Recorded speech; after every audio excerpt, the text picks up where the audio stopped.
The Partial Breakaway Podcast with your hosts Nick and Junior and producer Vince, bringing you elite fantasy hockey information to help you win your fantasy leagues and win at life.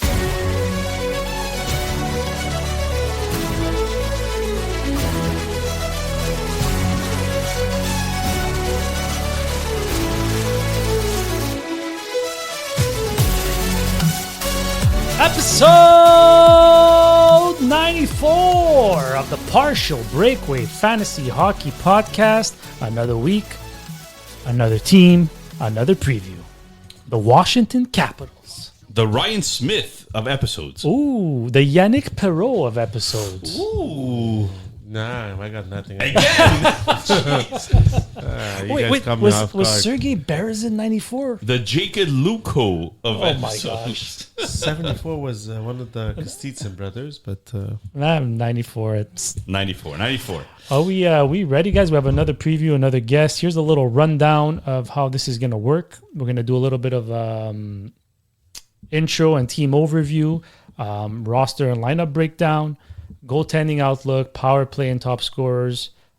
Breakout, sleepers, and busts will be mixed in with a little rapid fire of over-under. And what's special about the Capitals one is that we've got an over-under of goals only, some of just points, and we have a goaltender on this list. So wow. That'll be interesting. And prospects to watch. And lastly, season predictions and bold takes. Well, who do we have on as a guest today? Shall we introduce? Let's introduce. Let's do it.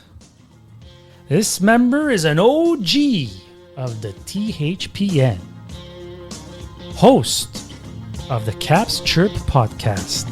Just like the Capitals last season, this guest is just as entertaining. Let's welcome Hockey Troll!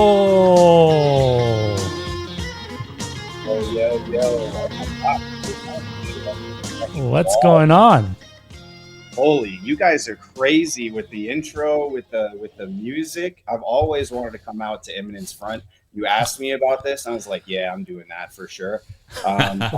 Unreal intro, definitely the one of the best I've ever seen. So props for that, boys. And again, welcome to THPN. This is where you're in the big show now. Yeah. Well, thanks for welcoming us. Actually, it's a great community. It's a great family, and we have nothing but good things to say about THPN. Yeah, so far so good. I mean, we've been welcomed in, and we've had some great guests on this episode, on this podcast already, to help us preview this season, and we're looking forward to this one. I mean, the Caps is just a great topic this year. Can they repeat what they did last year? There's so many storylines with Ovi, and is this his going away tour or not? So, anyways, we're gonna get all into that. But before we get started, where can people find your work? Yeah, absolutely. So you can find the show, the official Caps Chirp podcast, at Caps Chirp on all socials. And you can find me at Hockey Trollin with an I in, also on all socials. So pretty simple there. Hit me up and chirp me for sure. I just have to ask, is that Tom Wilson's face there? St. Thomas? Yes, it is. Just beautiful. For those watching on YouTube, that's some great background work over there. Yeah, absolutely. You know that he can do no wrong. He's the patron saint of the Washington Capitals. He's just a great person and obviously an excellent hockey player. Yeah. We're going to see if Ryan Leonard could maybe walk in his footsteps a little bit and become an acolyte. Maybe. Yeah. That would be nice. All right, let's jump right into it. Let's start with the intro and team overview. So, give us your overall take on this team heading into the new season. I mean, clearly this surprised everybody last year. Nobody was expecting them to do what they did. So, logic says they're trending upward. Do you agree, or do you think we should expect more of the same, or maybe a little regression? Well, so just to answer the question, I think a little regression is to be expected. I think that the Washington Capitals played really well. And honestly, I think that the New York Rangers and the New Jersey Devils really helped us out in the standings for sure. A lot of the talking heads last year said that the Caps were washed. They weren't even going to be a level team. The new coach, who knows? Ovechkin, too old. Supporting cast, non-existent. Everything bad you could say about a hockey team, I think was said about the Washington Capitals last year. But I knew that was complete shit. And that's what we've got here. So I think that they performed admirably last year. It was just such an exciting thing to watch. And obviously, with the goal scoring record being out there and being shattered by Ovechkin, just an insane moment in hockey history, right, boys? A record you never thought would have been even close to being touched. And, we start talking about it 5 years ago that, what if, and we're all kind of fantasizing at that point, right? Yeah. In 2 years, and it's still top for discussion. And then finally, just a surreal moment, he actually does it. And, as a fan, you're just like, wow, just incredible. No words really. And what I was really impressed with the record is that how, Ovi's got the rock star stigma, selfish Russian moniker hanging over him his whole career, but such a class act, getting the boys in, saying like, I'd be nothing without you guys repeatedly, right? Not about me, about the team, something that as a Caps fan, we knew he was dedicated to, even though maybe from the outside looking in, you could see him, being such a rock star that it's hard to see, but ultimately just super impressed with his character in the moment and being humble, all about it. As far as the team goes though, yeah, man, I mean, I think the Washington Capitals are looking pretty good in what used to be the most competitive division in hockey is now kind of slipped down the wayside. You've got big question marks again for the New York Rangers. I think they'll bounce back and maybe challenge for that third spot or a wild card spot, whatever it may be. But last year, the Metro was pretty weak, for lack of a better term. And, I'm thinking this year, I think that the Washington Capitals are a playoff team. I'm not sure, though, that we will win the division. The fan in me says that we will be in a top three in the division spot, but I would definitely put money on us making the playoffs, 100%. Nice. Yeah, I mean, just to interject, we had 3 guests on, all from your division, just prior to this, and all 3 of them pretty much said that as well. They were saying Carolina first, Devils second. Maybe Devils second, Caps third, but that Devils and Caps can interchange there, and maybe New York bringing up the 4th spot. But yeah, that's exactly what everybody seems to be saying. And just to touch on Ovechkin, count me in as one of the people who likes records to be broken. I mean, maybe not every year the same record being broken, but a record like this that can stand for a long time, and then it takes an exceptional player with an exceptional talent to beat it. And he did so. And, the younger generations, like as the younger we are, the more we see, like we argue Crosby, Ovechkin. It's or I love Crosby and I hate Ovechkin, or I love Ovechkin and I hate Crosby. Then the older you get, you just learn to appreciate both. Yeah. And I think that brought us back to reality a little bit. And I hope it did so for the younger generation. But I just appreciate greatness, and Ovechkin is greatness. I think if you're a fan of hockey, forget Caps, forget Montreal, forget New York, forget everything. Just a fan of hockey, you enjoyed watching this, right? Like, it was such a cool thing to watch, to be part of, to witness in your lifetime. Absolutely. And I will be on record saying I still hate Crosby, but but at the same time, and I have this conversation over and over with the mouth-breathing Yinzer Pittsburgh fans, right? And they're always saying, Crosby's the GOAT, greatest of all time. And I'm like, he's barely top 10 in any meaningful category. You want to come at me with points per game. Longevity matters in this sport, boys. So I look at it and I stand by the statement that I think Alexander Ovechkin, when it's all said and done, will be the more historically significant figure of the two. But clearly, Penguins fans and Crosby supporters will obviously say, well, look, he won. He won more. He accomplished more with the team, and he's the consummate team guy. Yeah, but I look at Ovechkin and think like, man, but this is a guy who, revolutionized that goal scoring position, right? I mean, we all know that it's coming from the same spot. They haven't been able to shut it down for 2 decades. It's crazy the amount of and people say the team works for him and all that, but it goes both ways there, So I think Sidney Crosby is no doubt a generational talent and an excellent player. But when you look at big picture, like all-time greats, I'm not sure he's top 10. So I'm sure I just got a lot of people angry at me. Fucking haters. And Ovechkin went through what, 2 full lockouts? Yeah. Also, Yeah. so I mean, this record could have been broken long ago if those And lockouts he didn't broke his happen. damn leg and Yeah. still scored 44 goals, guys. That's crazy. Yeah. All right. So moving on to like a more fantasy take. Last year was like a lot of players surprised. And from a general perspective, can we still rely on Washington Capitals players to help us in our fantasy leagues? And mostly like we're talking points here. Yeah, absolutely. I think when I'm not as good at fantasy obviously as you guys, but I've been involved in many drafts before, and you look at the number one center is probably going to be Dylan Strome, right? And this guy is sneaky good. He's sneaky productive. I don't think point per game is out of his reach. So, and this is a guy that you may be able to pick up in late rounds, right? Or mid rounds, right? Nobody's thinking my first pick's going to be Dylan Strome, right? Right. So this is a guy who may be a workhorse for you on the back end there, like as a late draft pickup.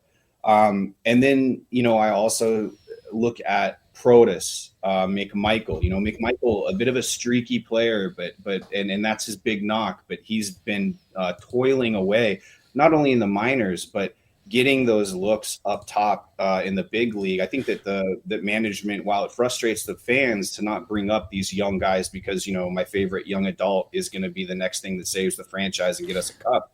That never happens, right? And so you look at McMichael, and I think that management has done an expert job of developing him, moving the goalposts in a manageable way for that player.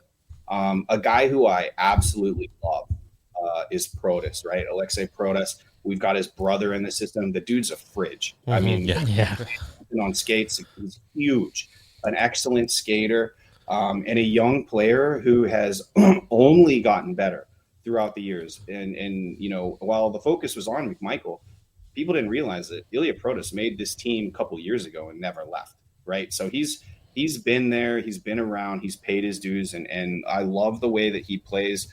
I love his physicality. I love the way he creates space. And he's an underrated playmaker as well. So if you're looking for assists, this might be the guy. He can also bury too, and has that crazy first 3 stride, burst speed. It's incredible, right? It gets him open and whatnot. So those would be like the kind of the young guys that I'd be looking for. I do think Hendrix Lapierre is going to get one last crack at it with the Caps, and I think that the Caps really want him to pay off. Go ahead. It's good. I love that you mentioned him because it took they don't rush anybody. The Capitals. They haven't rushed any of the young players. Protas is 24 years old. Connor McMichael's 24 years old. He had his breakout season last year. Lapierre is about to turn 24 years old. So only 27 games last year. I can see this being a breakout year for Hendrix Lapierre. Yeah, well, let's move right into it. I mean, when we're talking about top 6, how do you see the top 6 shaking out? Yeah, so you're going to have Ovi. I still think, man, I still do think that he's going to be playing top 6 minutes. How could you? He scored 44 goals last year. I don't know how you take him down. And here's the thing: if he didn't break his leg, that number could have been close to 60, right? Yeah. Like within the 50s. I would say 55 is completely reasonable because he was on an absolute heater during the time too. And you know how goal scorers are; they like to do it in bundles, and Obi is no exception there. So I'm thinking and credit to Spencer Carberry. He's a guy that is not afraid to put the lines in the blender and just go with it. So I always look at the opening lineups and I'm like, well, that's going to change. Right. But ultimately, I look at, Ovi, Wilson, Strome, probably maybe that top 4. Right. And then I think Protas is going to carve out. he's going to play a mixture of third line and second, I would say. I think there's and it is a tough question. For the first time in 2 decades, the top 6 for the Washington Capitals seems to be up for grabs, which is an exciting time for a young player, right? Yeah. I could see Connor McMichael getting top 6 minutes, Pierre-Luc Dubois, for sure going to be a top sixer there. He's going to probably a second line center. And so that kind of rounds out the top 6 for me. Not sure where Leonard and LaPierre go. I tweeted out, if LaPierre scores 35 points on the third line, you're pumped about it as a Caps fan. Mm-hmm. Absolutely. Yeah. I think that's a not crazy number, but I think that can solidify him as a bona fide NHLer.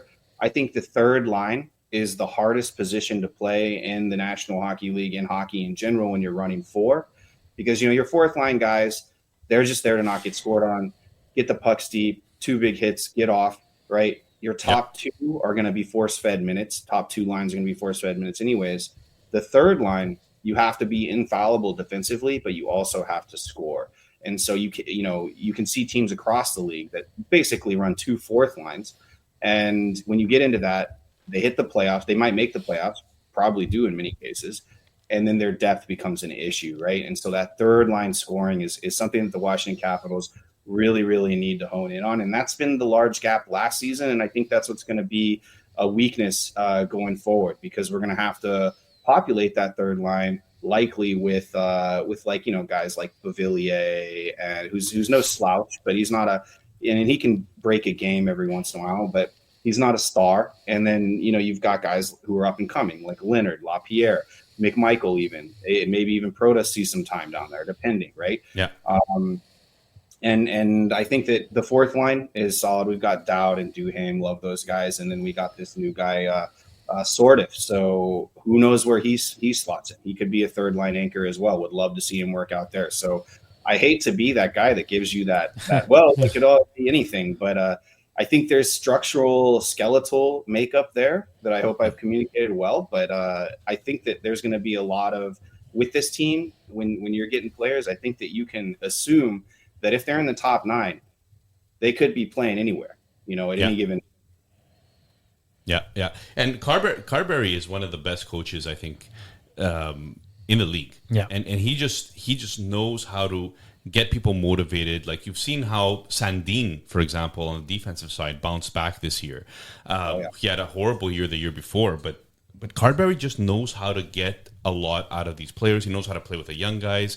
His system works. Like, this is the best rebuild, retool, whatever you want to call it, in the entire league, and everybody's envying the Capitals right now and how they've rebuilt their team in such short notice and such success. The players all bought in. And Sandin didn't need to be that point getter, the guy to get them 50 points from the back end. He understood that, your offense will come if you play that steady second pair defenseman, and he did it flawlessly.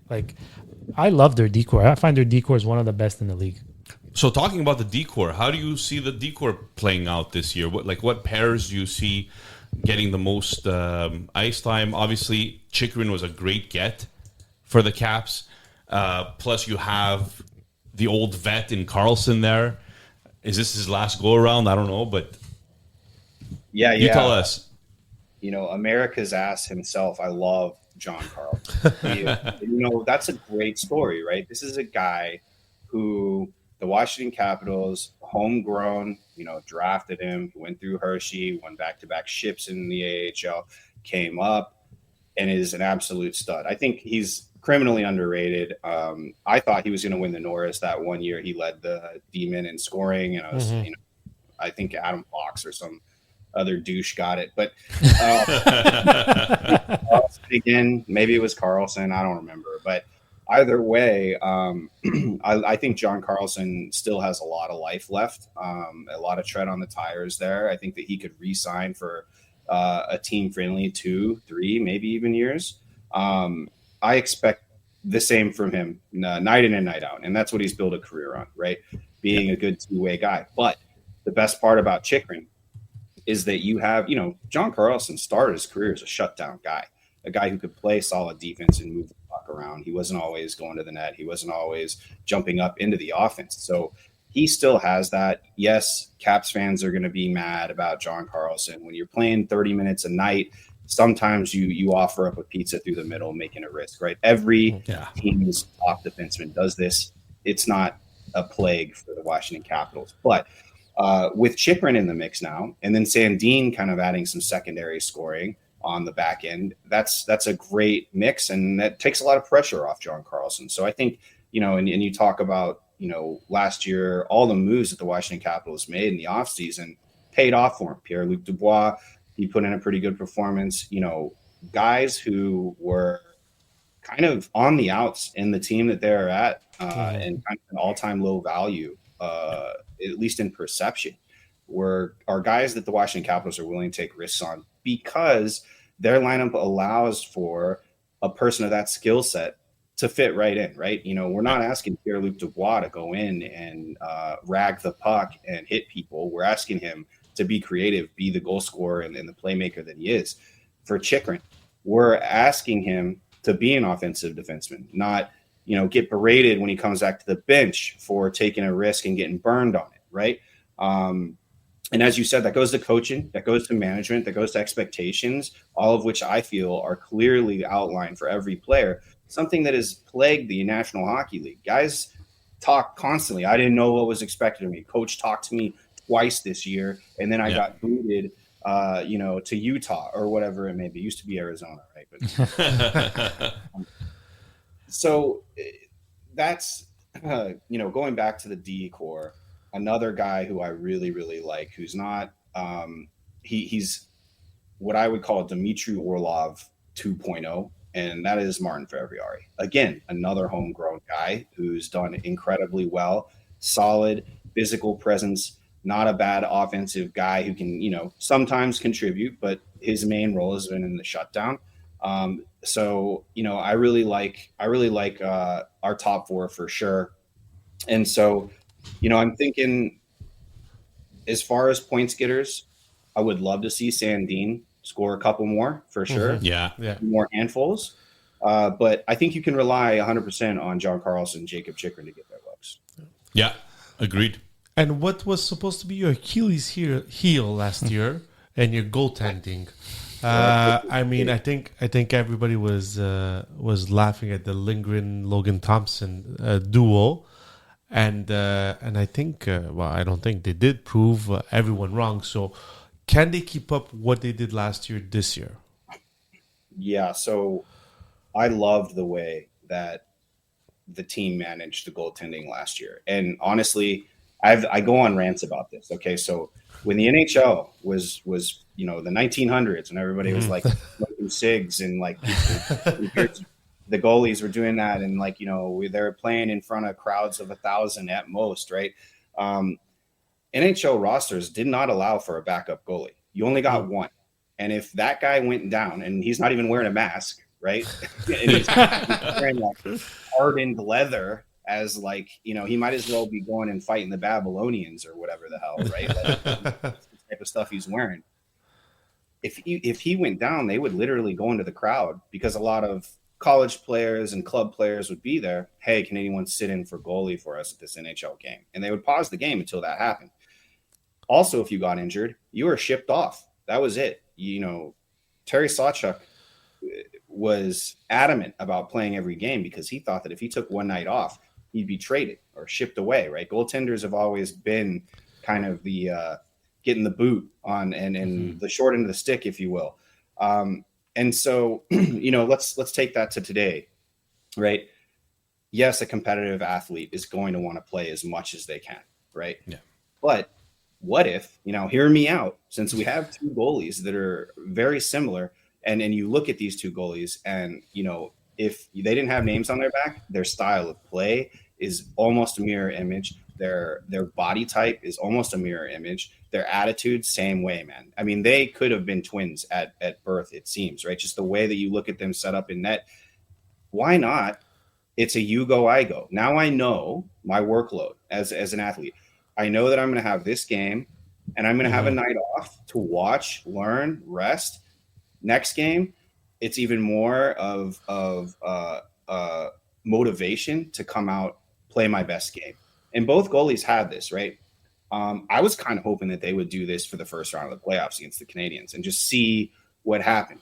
Now, in you look at these tandems, you always see a team will play better in front of a certain goalie. It's voodoo, right? I mean, no one can predict.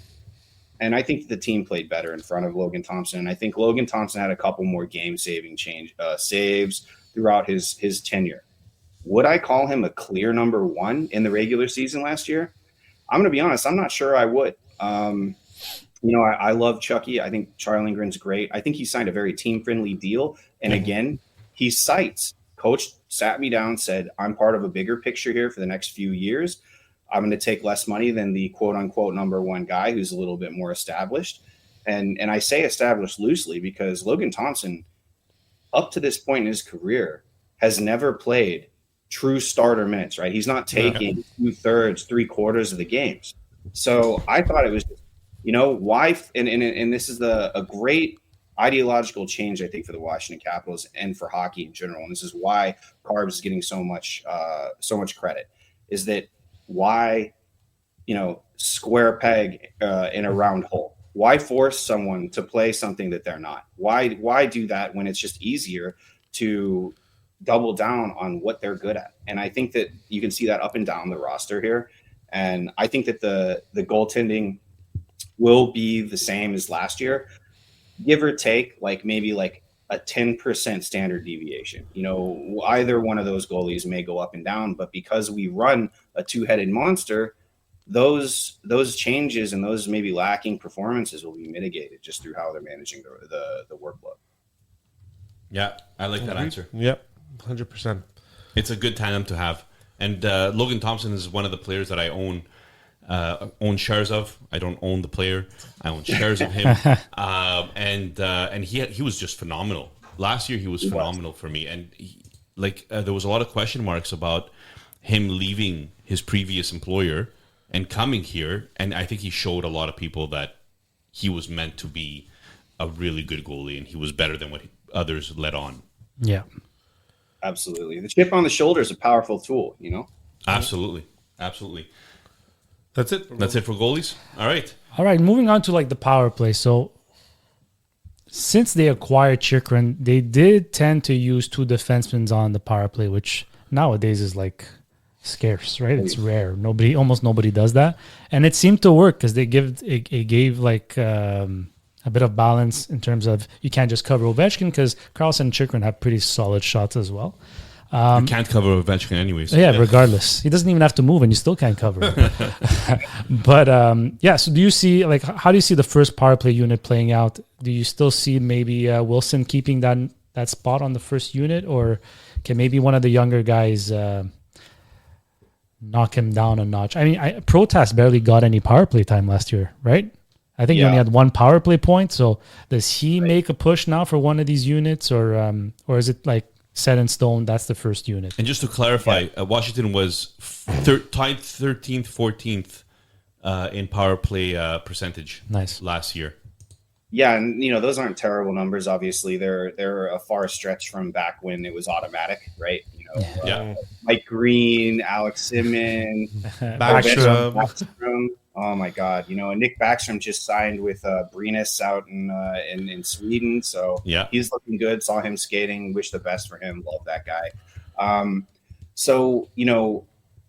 I think with the defense, and you're right. It was kind of shocking to see two defensemen on that power play, which just again goes to show how much faith they have in John Carlson. I would say that when offense is needed, that John Carlson probably comes off in lieu of PLD, maybe. They're trying to make Tom Wilson TJ Oshie on that bumper position, and he was, how lights out was TJ Oshie just right in front of the net with that one-time quick snapper. So again, here I think that there's going to be a lot of experimentation. I wouldn't be surprised to see Protas McMichael get a couple looks early on in the season. But the cool thing about it is that they're on, they could go for second power play, right? Ovi stays out there the whole time. I would assume that he might be doing the same thing. Right. I have no reason to believe that they're going to change that up, but I'm sure that, hey, maybe something gets stale. It's been a big issue for Caps fans, at least, about the power play and mixing it up. And I prefer more of a motion offense rather than working it around the perimeter and then setting up a guy either in front or at the OV spot or, trying to work off chaos off a point shot. But at the same time, last year it was good. So I don't think they're going to be changing too much. I think that PLD and Strome are both going to get heavier looks. I think that they might be more 50% at the beginning of the season and see who's the winner, who does better. If not Tom Wilson, yeah, I think that Protas, if he can get that release down, I mean, that's not an easy shot to execute, right? I mean, you have a decent angle, but you've got to get it away so quickly, and you're really relying on the rest of your playmaking ability for the rest of the team to distract and open you up for that. So if they can nail something down like that, that would be great. But of course, Ovi's going to get his PPGs, so I think that's a strong draft in any case. That's some good insight though there. Yeah. With Pierre-Luc Dubois and Dylan Strome maybe switching it up a little bit at the beginning in order to see who sticks on that top PP. So that's why we have guests. We wouldn't know. They know stuff. more than us. Absolutely. There you go. If you guys win any money, then I'll just bill you at the end of the season. Sounds good. Deal. He pretty much covered all the questions with that answer. So That's excellent. Do you want to do the over-unders or prospects first, Nick? Let's do prospects. So I just want to. we're going off script here, Hockey No, Troll. but it's just in Montreal, we're really excited about prospects for the first time in 20 years as Montreal fans. And then I look at Washington's prospects and I'm like, okay, so they're going to be losing Alex Ovechkin at some point and Carlson's at some point. And then I'm just looking at prospects and I'm like, Jesus, you got Cole Hudson coming in. You got Leonard, who's already on the team. You have Andrew Cristal, who's a smaller player, but talent up the wazoo. You have Ivan Miroshenko, who's been dominating in the AHL the past few years. And then you have a young player in Tarek Parasak. And then you have like the Fridge, who's Protas's brother, Ilya. Like, how do you feel about all these prospects, the prospects pool of the Washington Capitals? I'm feeling good. It's funny because 5-6 years ago, there was an article that came out, Washington, the dead last rated prospect pool in the NHL. Then we go and squeeze off back-to-back Calder Cups, and everybody's, now they have the best prospect pool. right. The talking heads. Right, of course, yeah. Big J journalists, if you will. So that's okay. I am excited about our prospects, but in all prospects, what's the percentage? 20% of first round draft picks play over 100 games in the NHL. And then from there, it drops off a freaking cliff, right? Yeah. And we're looking at this. LaPierre is looking that statistic right in the face right now. I didn't mind Ryan Leonard last year. I don't think he had enough. I think that management's high on him. I think he's going to get force-fed minutes. I think they think he's ready. Love the grit of the kid, but he hasn't shown me anything to be overly impressed about. A guy who I really like is Ivan Miroshnichenko. I think that he has looked the most NHL ready out of all of them coming up. Chris Stahl, the Protas Jr., right, Ilya, and the other guys that you mentioned. I think they still need time to cook. They may get, the NHL rules change. So preseason is very rookie heavy, right? A prospect heavy. I think we're going to see a lot of that, and that'll be great. That'll be great for them. I don't get to watch a lot of Cristal because he's on the West Coast, right? Mm-hmm. But when I look at him, I think, man, I mean, you're looking at like another possible Martin St. Louis, right? Yeah, exactly. Yeah, so much talent. Yeah. Right? Like just absolutely silky, filthy dude who's just smart too, and understands that he's an undersized player, right? He's not a TJ Oshie who plays like he's 6'9", right? And that's a good and bad thing. But if you're looking at an offensive hole to plug, I think Chris Dahl is a great option, at least from what he's shown in development camp last year and in the preseason. Now, who knows what actually pans out? Obviously, the Washington Capitals went and loaded up, as they always do, with bona fide NHLers, right? And they're depth players, right? Like that Sardif guy, and then Chisholm on the back end, right? So who knows? The Washington Capitals, just like any good run team, want to have a backup plan, not putting all of their eggs in one basket with these prospects. But I don't see it in a this year, next year window for those guys that you mentioned. I see it in a more 3 to 5 years. Okay. A year or two maybe removed from the Ovechkin era. Mm-hmm. Then we start to see, okay, maybe we eke into the playoffs for those years. But now we really are relying on those guys that we drafted and those guys that have been in the system to start paying up as to what they are actually able to do. So overall, that's my prospect outlook. But man, you never know. The NHL season's grueling. It's getting only longer, right? I think it's 84 games. People are gonna get injured.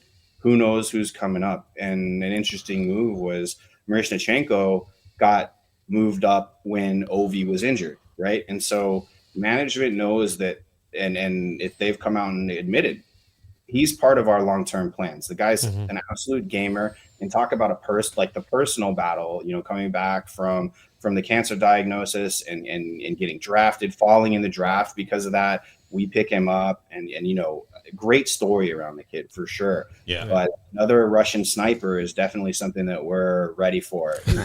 Familiar with too. Yeah, right. And so, that's obviously something that I would love to see.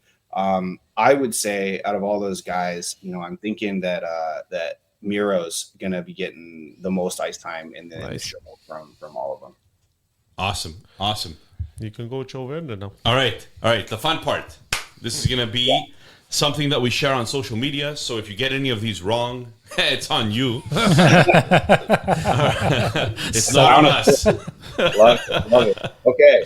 All right, Hockey Troll. Here we go. So over under for Dylan Strome points wise, 71.5 points. Over or under?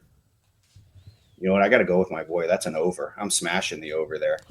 Absolutely. I think he's point per game this next season. Yeah, he doesn't fill out a lot of the other categories like hits or blocks, but this guy is a number one center that puts up points, and he's just great at it. Last year was his coming out party. I feel the same way. I think he'll keep it up. All right.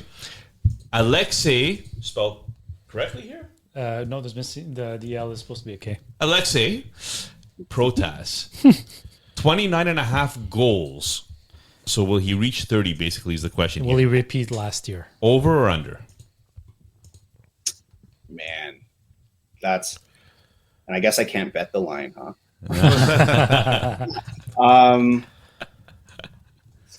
Goals. That's tough. Man, 29.5, you said, so 30. Has to be 30. You know what? I'm a homer and a fan, and I love that guy, and I have since day one. I'm smashing the over there too. Excellent. That's what I want to hear. He was my best waiver wire pickup, maybe like third week of the season last year, and I just put him on my team, and he just kept going. And I'm like, okay, I'm gonna drop him when he slows down. Never slowed down. Kept going. 30 goals with no power play. No power play time, and he was just putting up points. That's just ridiculous stat. And I think that's the knock on breaking that 30 is that he doesn't get PP time, but he may this season. And on top of that, consistency so early in a career is something that he has thrived on. And to your point, he never fell off. Yeah, absolutely. All right. The Alexander the Great. Are we hitting 40 over or under 40.5? Oh, This is a tough one that you sent him. Jeez. I know this is going to sound blasphemous, but because this is his farewell tour and he's done it all right, I've got him on the under. I'm going to put him at 35. Still a great season. Yeah. He's 40 years old. Like 40 years old. 35 And goals. the reason it's 40 is because his average, he was scoring over 40 goals. Like, it's wild. He's going to have a champagne birthday, 40 for 40. I hope I'm wrong. I hope that's one that I hope people come after me for. But for sure. All right. Let's go with one of the young guns. A possible Calder player, Ryan Leonard. 41.5 points in his rookie season. Oof. That is 41.5 points. That's a very strong rookie campaign for a guy. Yeah. And not to knock the NCAA, I think they're coming up in big ways, but it's a jump, man. I mean, it's a huge jump. NCAA to the NHL, right? I mean, it would be a big jump to the A from the NCAA. I'm going to go under here. I think 35 there is also a good number. I agree with you. We've always said that if a rookie could even hit 45 points, that's an amazing rookie. That we're talking about top 5 pick in the league at that point, right? Yeah, like we had Mishkov over under 45 points last year, and that was the debate, and we had him over. Yeah. What did he hit finally? In the 50s. 52 In the or 50s. Yeah, that's right.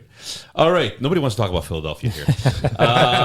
Jacob Chikrin, 13.5 goals. That's interesting goals, for a defenseman. 13.5. I believe. Over or under? He scored, was it 15 last year?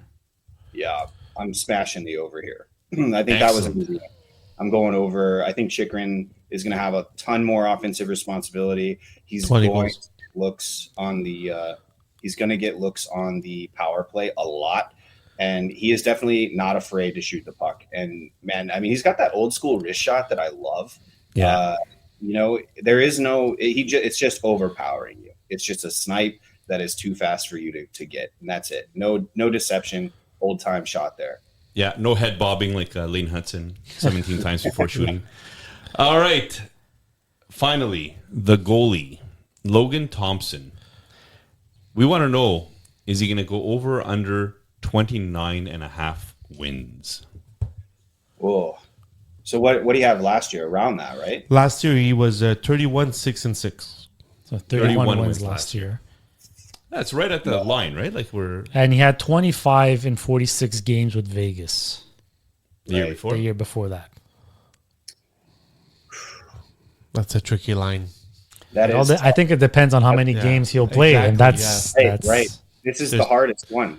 Because look, I mean, Chucky could steal it from him, and that is always to start in net in DC. You have to if you want to be a good goalie in DC, which DC has a strong history of goaltending. You have to steal the net from a golden boy or somebody who is a number one already.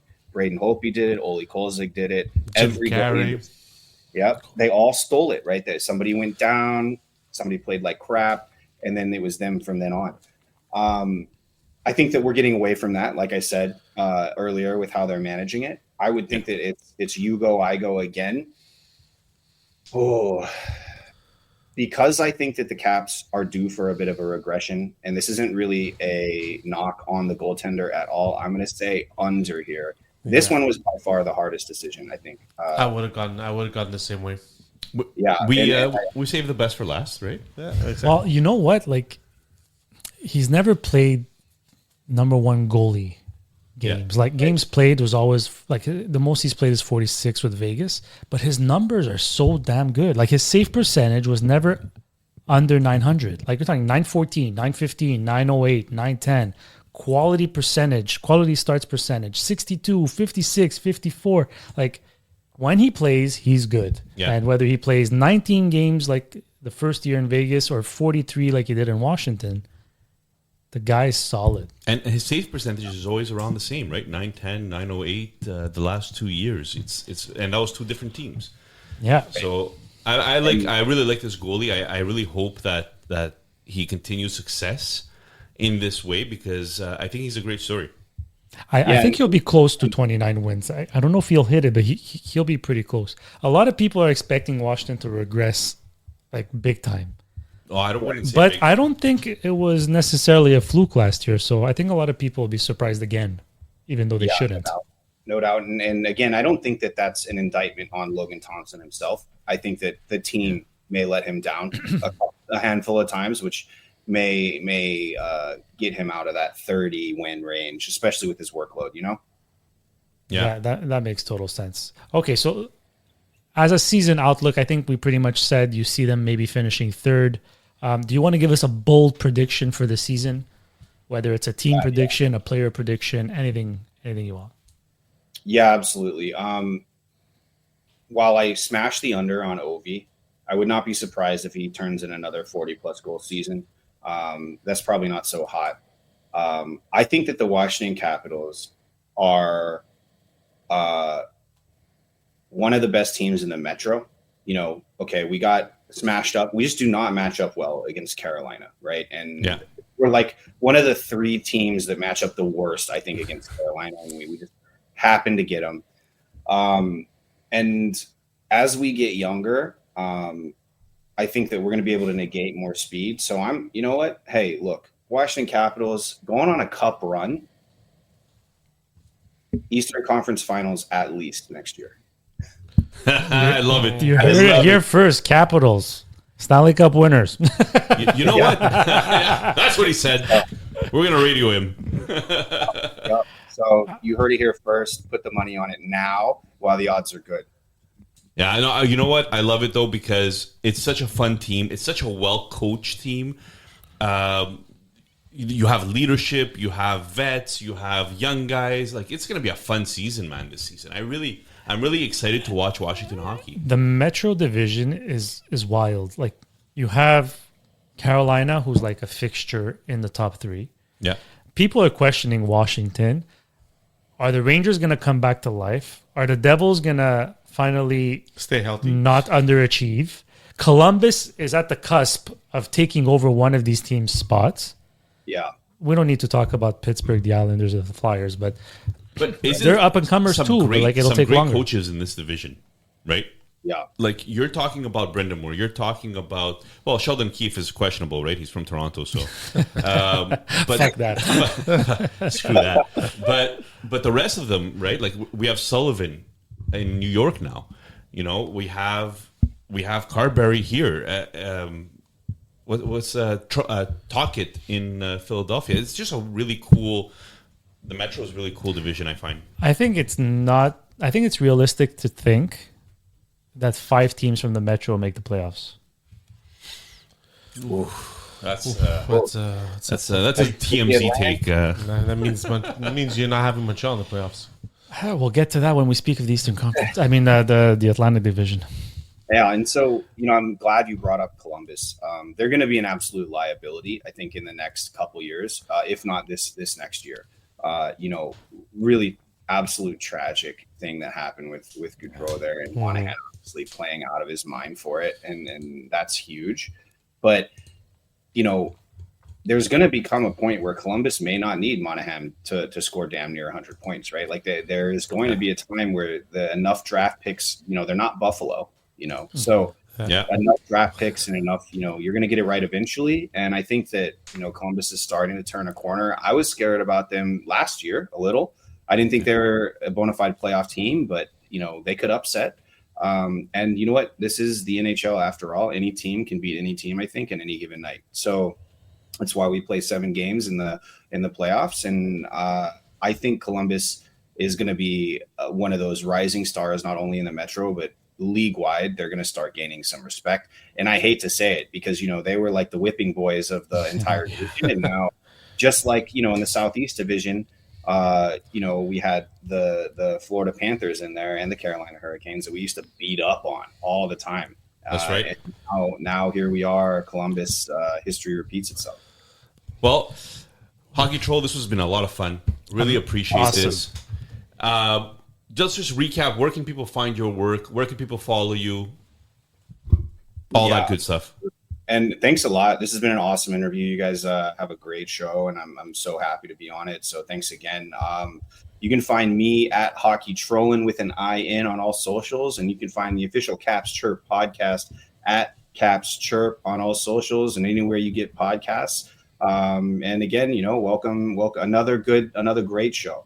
coming on to the THPN family network here. So love to see it, boys. Thanks a lot for having me. Thank you. We appreciate, Yeah, we really appreciate those comments, and we'll do this again for sure. Absolutely. This was Throw him a amazing. follow, guys. Throw him a follow on Twitter. Throw him a follow on the podcast as well.